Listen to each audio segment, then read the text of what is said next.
Muka surat berapa, Puan? 51 ya. Muka surat 51.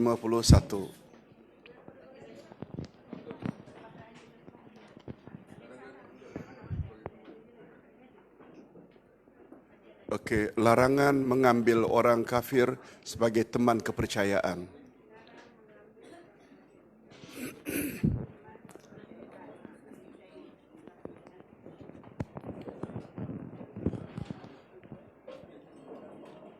Bismillahirrahmanirrahim.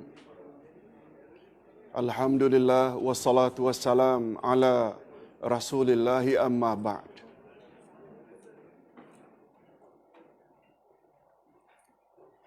Hadirin dan hadirat rahimakumullah, Assalamualaikum warahmatullahi wabarakatuh. Alhamdulillah, berikut kita akan belajar pula tafsir Al-Quranul Karim Juz 4 ayat 118 hingga 120 dari surat Ali Imran di bawah tajuk Larangan mengambil orang kafir sebagai teman kepercayaan.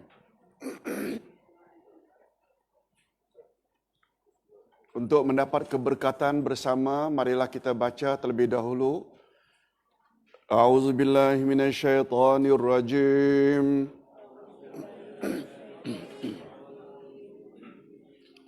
Ya ayyuhalladzina amanu la tattakhidhu bitanatan min dunikum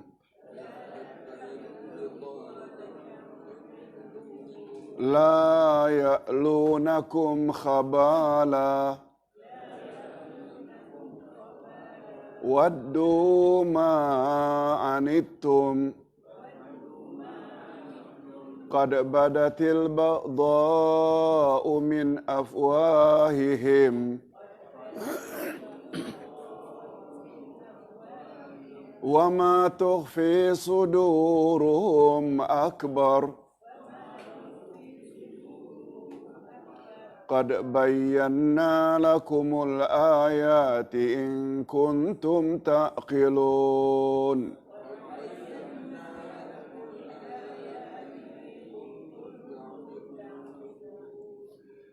Ha antum ulai tuhibbunahum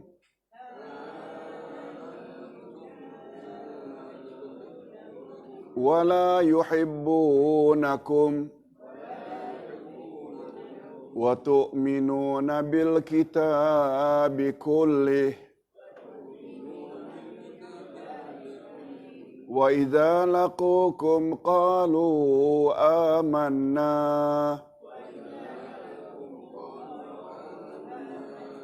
wa idza khalau addu alaikumul anamila minal ghaiz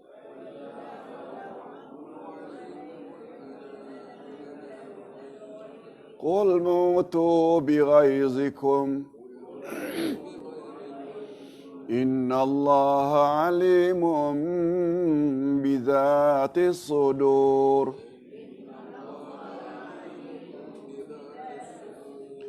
In tamsaskum hasanatun tasu'hum wa in tusibkum sayyi'atun yafrahu biha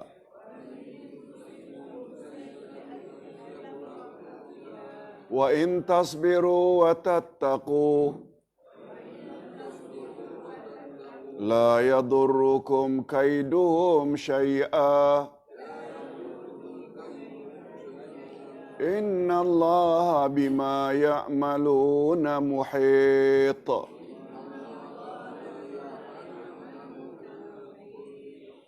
Demikianlah ayat 118 hingga 120. Terjemahan kita tangguhkan sebab nanti akan mendatang balik. Langsung saja kepada tafsir ayat.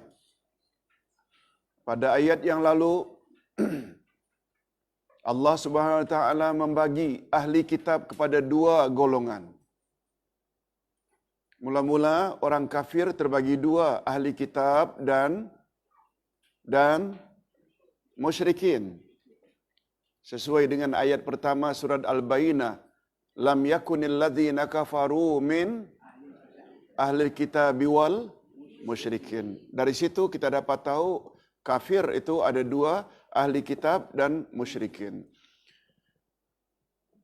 Pelajaran yang lalu, ahli kitab pula terbagi dua pula.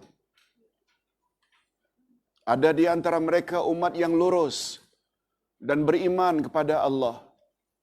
Dan ada pula yang senantiasa memusuhi umat Islam. Malahan berusaha menghalang orang-orang yang ingin beriman kepada Rasulullah sallallahu alaihi wasallam.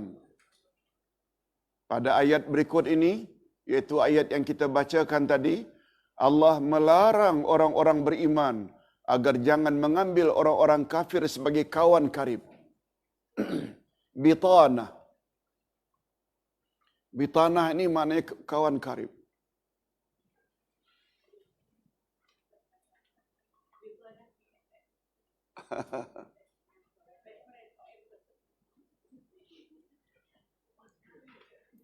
Itu sebabnya ada satu hadis Nabi,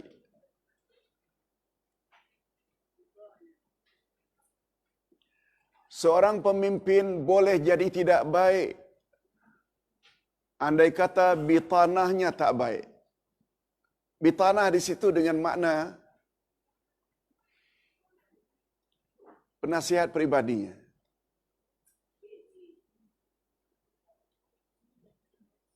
Kadang-kadang pemimpin itu baik, tapi orang kiri kanannya ini, akhirnya lama-lama tak baik jadi pemimpin itu. Itu namanya bitanah. Itu sebabnya bila kita ingin jadikan seseorang itu sebagai penasihat kita, perlu tak kita pilih orang yang baik, yang suka cocok sana, cocok sini, bahaya. Yang dapat nama nanti bukan dia. Yang buruk nama itu pemimpin itu. Okey. Ustaz teruskan dengan terjemahan harfiah dulu. Hai orang-orang yang beriman, jangan kamu ambil menjadi teman kepercayaanmu orang-orang yang di luar kalanganmu, karena mereka tidak henti-hentinya menimbulkan kemudaratan atau bahaya bagimu. Mereka menyukai apa yang menyusahkan kamu. Telah nyata kebencian dari mulut mereka, dan apa yang disembunyikan oleh hati mereka lebih besar lagi. Dari komen-komen mereka saja sudah tak senang kita. Sebenarnya komen itu kecil saja. Apa yang terdapat di dalam hati mereka lagi besar permusuhan mereka. Sungguh telah kami terangkan kepadamu ayat-ayat kami jika kamu memahaminya. Okey, apa dia tafsiran ayat? Ibnu Abbas radhiyallahu anhuma berkata, sebab ayat ini diturunkan sangat erat dengan sikap sebahagian kaum muslimin yang berhubungan rapat dengan Yahudi Madinah. Yahudi termasuk ahli kitab tak? Yes. Karena mereka berjiran dan adanya perjanjian damai antara mereka di zaman jahiliyah. Dalam ayat di atas, Allah melarang orang-orang yang beriman supaya jangan menjadikan orang kafir, apakah dari kalangan musyrikin atau Yahudi dan lain-lain, sebagai teman rapat jika pada mereka terdapat sifat-sifat berikut.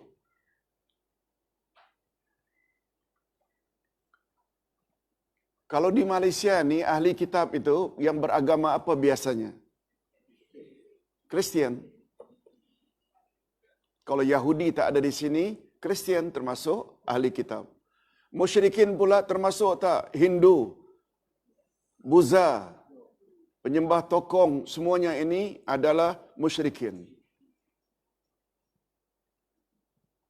Ayat di atas atau ayat yang kita baca tadi melarang orang-orang beriman kita ini supaya jangan menjadikan orang kafir, apakah mereka itu ahli kitab, Kristian atau musyrikin Hindu, Buddha sebagai teman rapat jika pada mereka ada sifat-sifat berikut. Pertama, mereka terus-menerus mendatangkan kemudaratan kepada kamu. Betul tak kita tak nafikan orang kafir baik pun ada juga? Ada.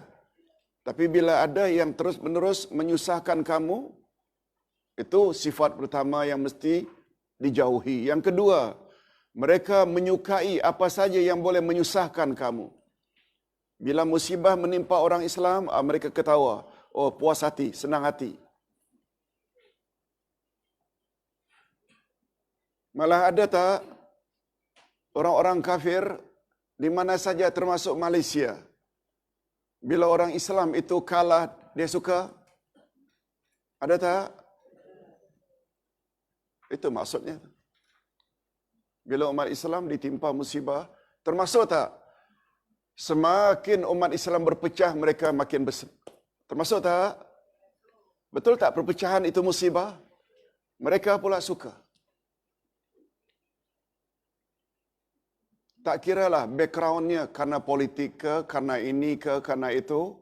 Pokoknya bila ada ciri-ciri itu, jangan mereka engkau jadikan sebagai orang kepercayaanmu.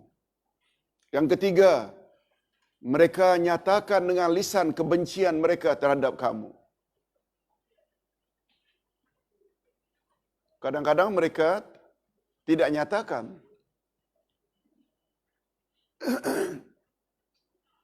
Sebab hadirin dan hadirat, pernyataan benci ini tak semestinya diucapkan.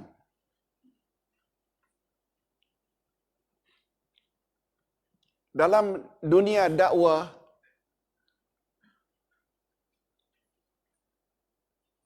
dakwah ada dua cara. Ad-dakwah bil lisan. Tolong ulang, ad-dakwah bil lisan.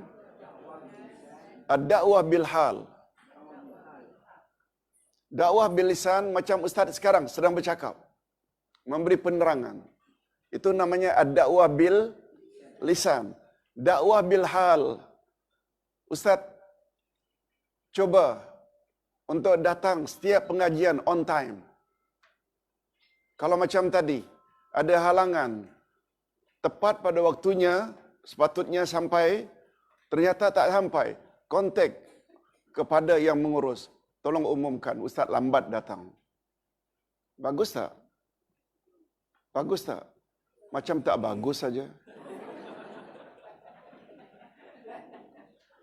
Itu namanya ad-dakwah bil hal. Biar murid-muridnya ikut ustaz macam itu sifatnya bagus. Ustaz bukan nak berbangga-bangga, nak buat contoh saja. Nak buat contoh. Kena beritahulah supaya orang jangan tertunggu-tunggu. Betul tak? Dakwah ada berapa jenis? Pertama dengan lidah namanya ad-dakwah bil lisan. Yang kedua ad-dakwah bil hal.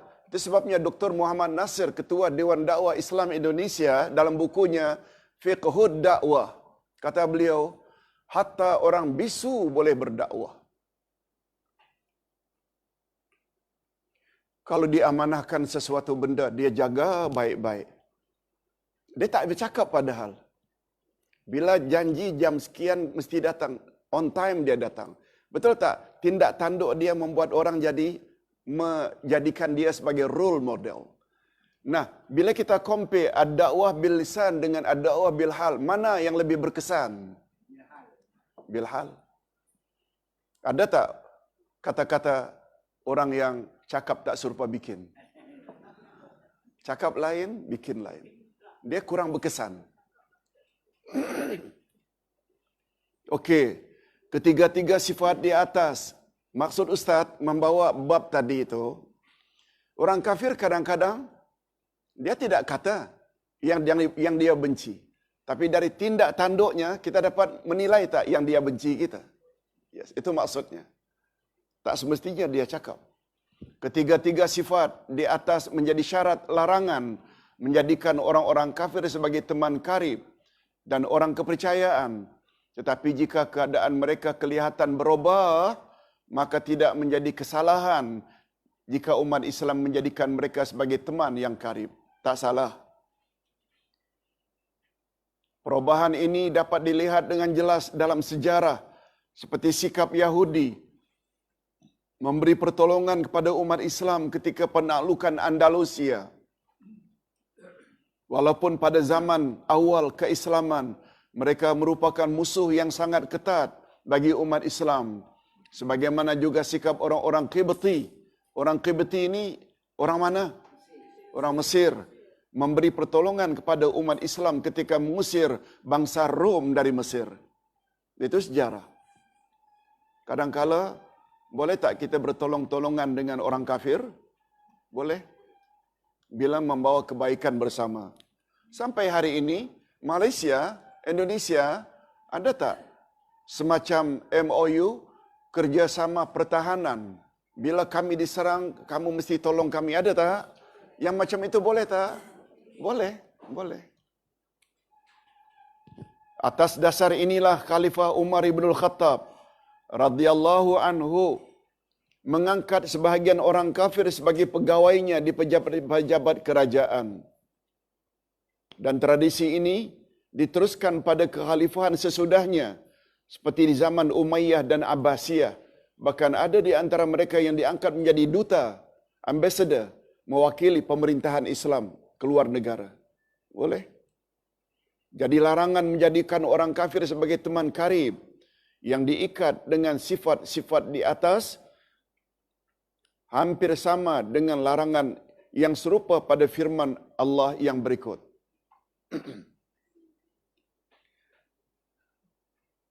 Ustaz terjemahkan saja mengingat masa hari ini kita banyak orang kahwin yang mesti kita hadiri.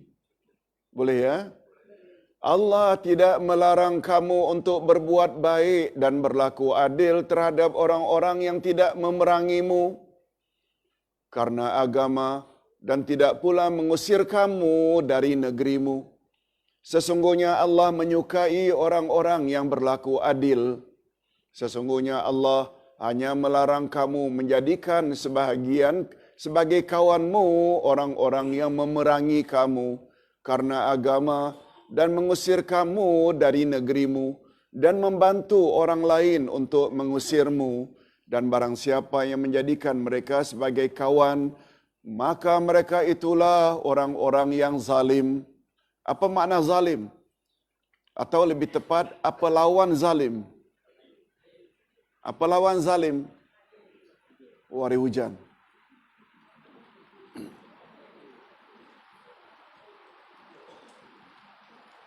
Bila lawan zalim itu adil, apa makna adil? Meletakkan sesuatu pada tempatnya. Bila itu makna adil, makna zalim adalah meletakkan sesuatu tidak pada tempatnya. Orang kafir yang memusuhi kita, kita jadikan kawan. Adil ke zalim? Zalimlah jadinya. Itu maksudnya. Ayat ini memperkuatkan lagi hujah bahawa larangan menjadikan orang-orang kafir sebagai teman karib selain 3 sifat tercantum di atas pada ayat 118 Ali Imran. Demikian juga kita jika pada mereka terdapat sifat-sifat berikut. Yang pertama, mereka memerangi kamu. Yang kedua, mereka mengusir kamu dari negerimu. Yang ketiga, mereka membantu orang lain untuk mengusir kamu. Ini semua sifat-sifat orang-orang kafir yang tak patut dijadikan sebagai kawan. Tetapi jika sifat-sifat tersebut tidak terdapat pada mereka, orang-orang kafir, maka kita umat Islam tidak dilarang untuk menjadikan mereka sebagai teman dan berbuat baik serta berlaku adil pada mereka. Keterangan ini dapat kita lihat dengan jelas dalam ayat 8 surat Al-Mumtahanah. Sekali lagi Ustaz terjemahkan. Beginilah kamu menyukai mereka padahal mereka tidak menyukai kamu. Dan kamu beriman kepada kitab-kitab semuanya. Apabila mereka menjumpai kamu, mereka berkata, kami beriman. Apabila mereka menyendiri, mereka menggigit jari.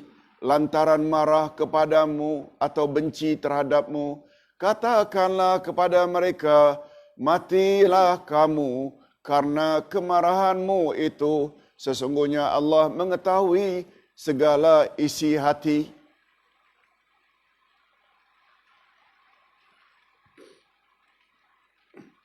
Nah, ini sebenarnya sambungan ayat tadi. Di dalam ayat ini Allah memperkuatkan lagi larangannya agar umat Islam lebih berhati-hati. Jangan menjadikan orang kafir sebagai teman akrab atau teman tempat meletakkan kepercayaan atau rahasia. Jika terdapat 3 lagi sifat pada orang-orang kafir itu. Jadi pertama tadi ada 3 kan? Ini tambah 3 lagi. Pertama, mereka tidak menyukai kebahagiaan kaum muslimin.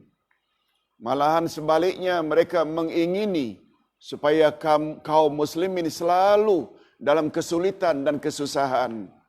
Padahal mereka telah dianggap sebagai saudara sendiri dan kepada mereka telah diberi hak sebagaimana diberikan pada kaum muslimin.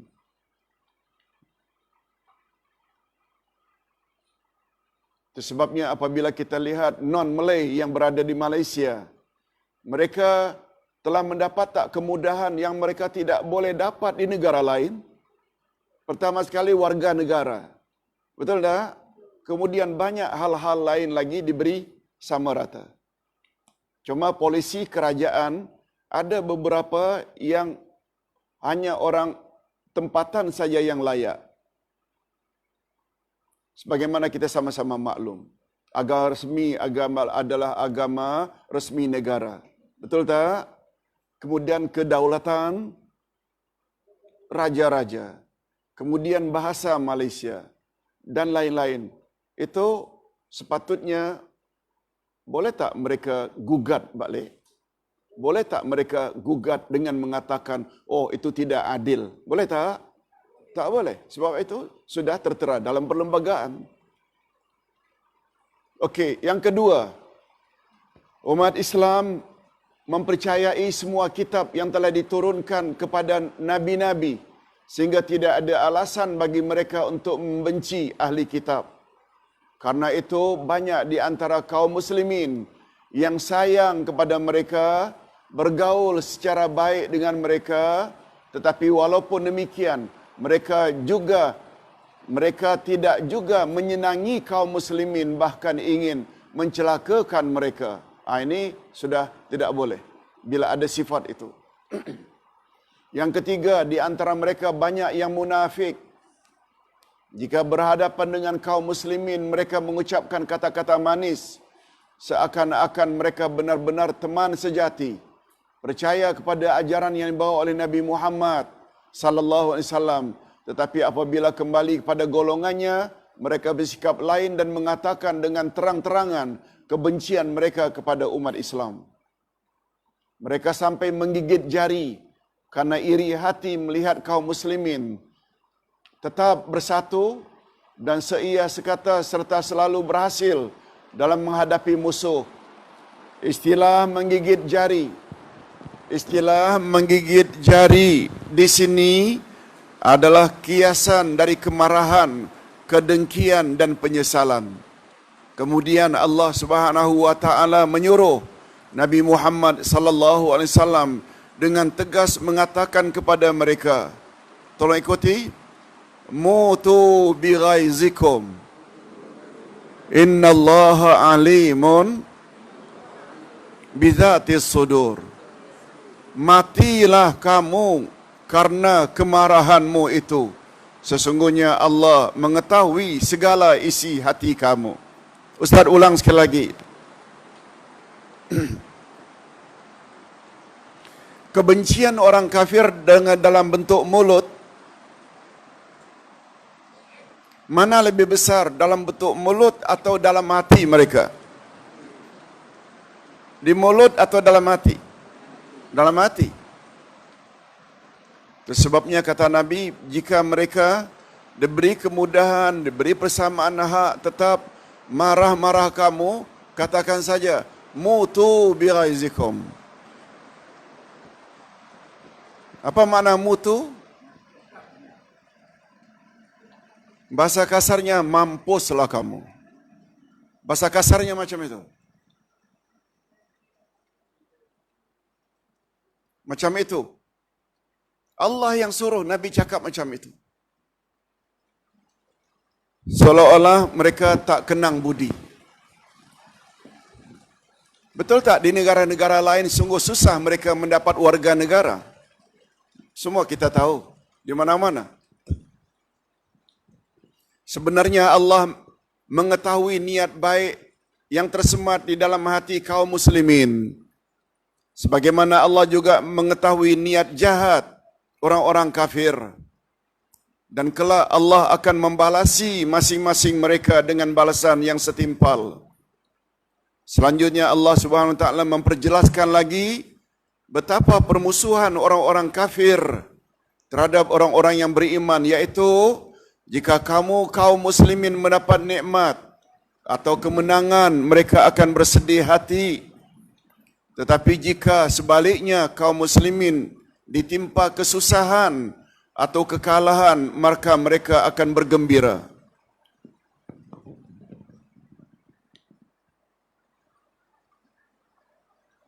Ustaz tidak pasti ibu-ibu dan bapa sekalian dengar tak apa yang berlaku di Indonesia.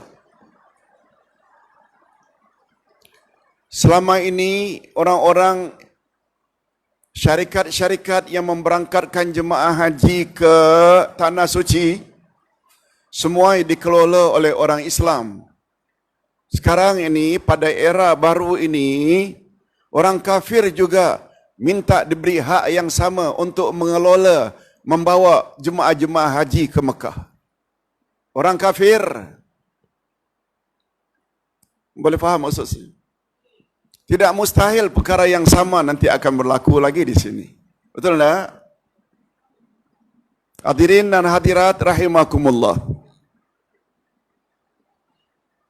Ini sebagaimana firman Allah, jika kamu memperolehi kebaikan, niscaya mereka bersedih hati. Tapi jika kamu mendapat bencana, mereka bergembira karenanya. Namun demikian Allah yang Maha Pengasih telah memberi panduan nyata dan penawar yang paling jitu untuk menghadapi sikap orang-orang kafir tersebut agar mereka selamat dari kejahatan mereka, yaitu dengan banyak bersabar, bertakwa dan bertawakal kepada Allah Azza wa Jalla. Itu sebabnya Allah sambung dengan ayat berikut, jika kamu bersabar dan bertakwa, niscaya tipu daya mereka sedikit pun tidak mendatangkan kemudaratan kepada kamu. Sesungguhnya Allah mengetahui segala apa yang kamu kerjakan. Nah, di dalam ayat ini pula Allah berjanji, dan Allah tidak pernah mungkir janji bahawa kaum muslimin, jika kaum muslimin bersabar melaksanakan segala bebanan syariah, yaitu segala tuntutan agama dengan baik serta bertakwa kepadanya, yaitu dengan memelihara diri dari segala yang dilarang oleh Allah, niscaya kejahatan dan tipu daya orang-orang kafir tidak akan dapat memudaratkan atau membahayakan mereka. Sebab Allah Maha mengetahui segala rencana jahat musuh mereka. Sedangkan tiada daya dan kekuatan melainkan dengan taufik dan izin Allah. Segala yang Allah kehendaki pasti berlaku, dan apa saja yang Allah tidak kehendaki pasti tidak akan berlaku. Adapun yang terjadi di dalam alam ini adalah berdasarkan takdir dan kehendaknya. Oleh sebab itu, siapa yang bertawakal dan berserah diri kepadanya, cukuplah dia sebagai penolong dan pelindungnya. Ini sebagaimana yang diisyaratkan oleh firman Allah berikut. Surat At-Talaq ayat 2 dan 3 yang kita orang Melayu selalu sebut dengan ayat 1000 dinar. Tolong ikuti. Wa may yattaqillaha yaj'al lahu makhraja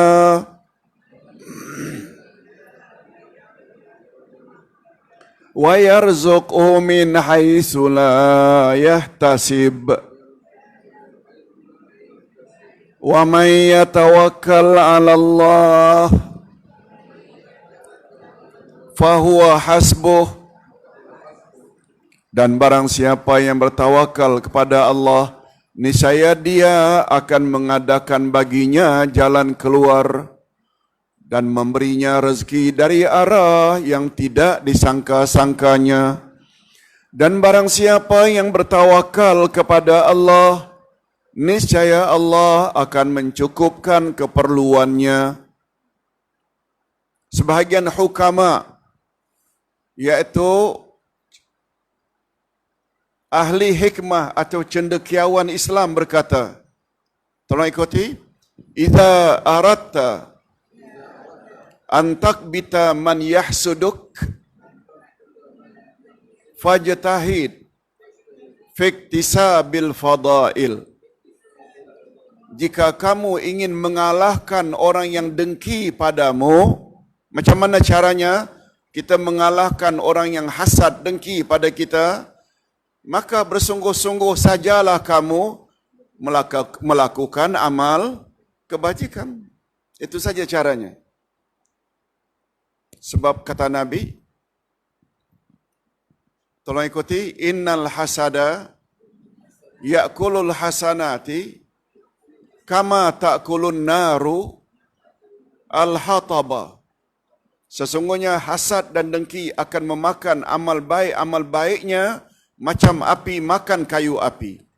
Kita yang didengki termasuk tak yang dizalimi?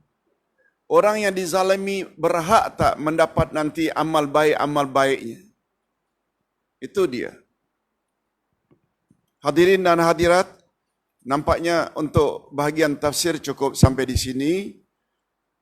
Kita jumpa lagi insya-Allah 2 minggu akan datang.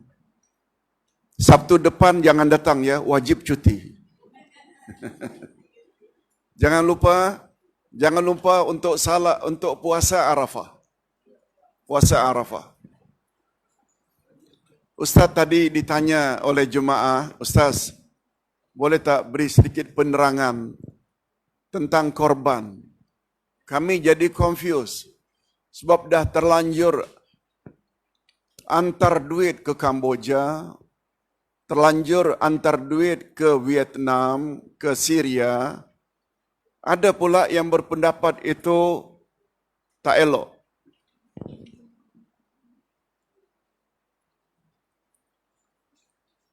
Ada tulisan kan dalam grup yang menyebut perkara ini.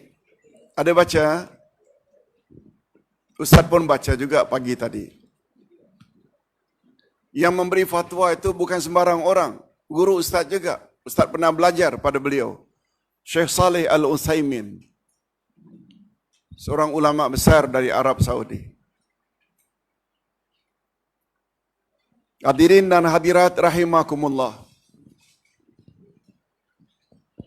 Ringkasnya Ustaz ingin katakan, masalah mana lebih afdal, biarlah Allah yang menilainya. Tapi di manapun kita korbankan sesuatu, di dalam negeri ke luar negeri ke, semuanya sah dan diterima oleh Allah. Asalkan niat kita ikhlas, uang yang kita kirim itu halal, Allah terima. Sebab kadang-kadang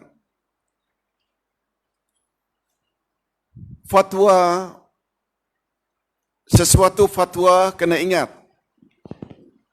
dia sangat berkaitan dengan sesuatu keadaan. Pernah tak dalam grup kita dulu satu permasalahan yang diperdebatkan? Jangan pergi ke Masjidil Aqsa. Jangan pergi Palestin. Itu bermakna kita telah menolong ekonomi orang-orang Yahudi. Boleh faham? Sedangkan dari sisi lain pula, kita digalakkan hatta oleh Nabi. La tushaddur rihal illa ila salasati masajid. Janganlah kamu gagahkan pemergian kecuali pada 3 masjid. Masjidil Haram, Masjidku ini, Masjid Nabawi dan Masjidil Aqsa. Ada tak galakan dari Nabi tanpa memberi apa-apa syarat? Memang dari satu sudut kita menambah ekonomi Yahudi. Tapi dari sudut yang lain, saudara-saudara kita yang ada di Palestin juga mengharap tak kedatangan kita. Mereka juga ada usaha, mereka ada hotel, mereka ada restoran. Cuma ada baiknya bila dah sampai di sana, carilah orang-orang Islam yang punya hotel. Ini kadang-kadang kita tak boleh ambil satu-satu fatwa ni langsung macam itu. Satu lagi, apa hukum Ustaz? Apa hukum Ustaz orang yang meletupkan diri untuk melawan Yahudi? Okey, fatwa kata haram, mati sesat. Orang tersebut tidak rasakan. Kadang-kadang anaknya sendiri, suaminya sendiri melihat anak gadisnya dirogol oleh Yahudi. Lalu akhirnya berbuat begitu. Itu sebabnya, kata para ulama, fatwa ini mesti bersesuaian dengan keadaan. Ustaz buat contoh terakhir dan terkini. Ada yang mengatakan bahawa Quran awal ini bid'ah. Tahu Quran awal yang dibuat oleh Karang Kraf? Kononnya di zaman Nabi tidak ada baca bersama-sama, tidak ada pembagian-pembagian begini. Barangkali ulama Timur Tengah yang mendapat penerangan ni tak lengkap. Bahawa Quran awal ini bukan begitu. Bukan begitu. Tetapi ada step by step. Betul tak? Ajar ini dulu, kemudian pemahamannya, kemudian. Ada tak kebaikannya? Yang dipanggil dengan guru ngaji ke kalau tak salah? Mereka buat grup-grup mengaji. Orang yang tak pandai mengaji akhirnya pandai mengaji. Bagus tak itu? Cuma ulama yang memberi fatwa tidak diberi penerangan ini dengan sempurna, akhirnya bid'ah. Oh, kita tak boleh langsung begitu. Ustaz tidak menjawab secara detail lah apa yang ditanya tadi. Apa hukum Ustaz bila kita mengorbankan kirim uang ke negara lain? Ustaz jawab sah. Tentang mana yang lebih afdal, kita serahkan pada Allah Azza wa Jalla. Itu saja yang Ustaz boleh jawab. Sekian dulu. Minta maaf. Subhanakallahumma wa bihamdika asyhadu an la ilaha illa anta astaghfiruka wa atubu ilaik. Assalamualaikum warahmatullahi wabarakatuh. Assalamualaikum warahmatullahi wabarakatuh. Para jemaah dirahmati Allah. Minggu depan kita cuti ya, cuti hari raya. Jadi kita akan jumpa Ustaz pada 17 Sabtu. Sabtu ini patut kelas sekarang ni adalah kelas Ustaz Zahzan ya, tapi beliau tak dapat hadir. Begitu juga 17 hari bulan nanti kelas yang kedua juga adalah Ustaz Zahzan, tapi beliau juga tidak dapat hadir. Jadi saya dah bincang dengan Ustaz sebentar tadi. Ada satu siri kita akan buat khas untuk solat atas kursi. Jadi saya ada ramai pertanyaan daripada jemaah minta saya tolong tanya Ustaz. Tapi memandangkan jemaah hantar video-video ustaz-ustaz lain, saya tak nak melaga-lagakan antara satu ustaz dengan ustaz yang lain. Lebih baik kita khusus kepada satu ustaz, terangkan bagaimana solat atas kursi ya. Jadi datang 17 hari bulan, insyaAllah dalam masa paling lama setengah jam agaknya boleh selesai Ustaz ya. Jadi lepas subjek pertama kita berhenti rehat 10 minit, kemudian kita sambung. Dengan siap praktikal sekali, saya minta ustaz untuk praktis sekali. Bukan minta ustaz buat zo-zo sendiri tak, praktis saja ya. Jadi insyaAllah 17 hari bulan, hari Sabtu yang akan 2 Sabtu lagi ya. Sebab Sabtu depan ni dengan Ahad depan kita cuti, tak ada kelas ya. Okey, besok kelas Ustaz Anzaruddin je, jadi para jemaah dijemput hadir. InsyaAllah besok juga ada penaja breakfast. Jadi boleh datang awal ya besok ya. Walaupun kelas start 9.30, dia boleh datang awal besok. Jadi Itu saja pengumuman saya. Saya terima kasih pada Ustaz kerana telah menerangkan tentang hal korban tadi ya. Saya rasa gelisah juga bila orang masukkan dalam grup-grup lot 2866 ni ia lebih-lebih berkaitan dengan saya yang buat aktiviti berkorban di mana di Kampung Cham ya. Jadi saya pun rasa lega bila Ustaz, alhamdulillah Ustaz dah bagi penerangan tadi ya. Jadi ikutlah apa yang Ustaz cakapkan tadi. Itu saja, saya tak mau cakap lebih daripada itu lagi. Apapun wangnya saya dah serahkan pada semua pada Ustaz Isa ya. InsyaAllah kita tunggu pada hari raya pertama. InsyaAllah semua lembu akan disembelih pada hari itu dan kambing juga ya. Alhamdulillah kali ini kambing di luar jangkaan saya. Hampir-hampir sama jumlah dia dengan lembu. Jadi saya beranggapan bahawa kita dah mula mengikut yang sunnah yang lebih tepat lagi yang dilakukan oleh Rasulullah Ustaz ya. Dia sembelih kambing ya. Ada satu masalah saya tanya Ustaz tu pasal susunan nama. Ya, kambing ingat kambing ada yang jemaah hantar letak 7 nama juga macam lembu juga. Ya. 7 nama. Tapi saya tak pasti sama ada nama tu dalam satu keluarga. Jadi saya ambil kesempatan tanya Ustaz.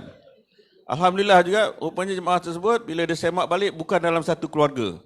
Sebab Rasulullah berniat untuk baginda dan keluarga baginda, bukan rakan-rakan, bukan ya. Jadi nasib baik saya, alhamdulillah saya report dengan Ustaz, jadi jemaah sempat pindah balik, niatkan dalam satu keluarga ya. Jadi tahun ni kambing sama banyak, lebih kurang sama banyak dengan lembu ya. Dan di sana tidak ada masalah untuk dapatkan kambing.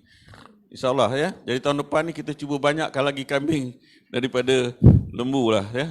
Lebih lagi tepat lah saya rasa Ustaz ya. Sekian, Assalamualaikum warahmatullahi wabarakatuh. Assalamualaikum warahmatullahi wabarakatuh. Ustaz ucap banyak terima kasih ni. Siapa? Oh, ibu kasih. Okey.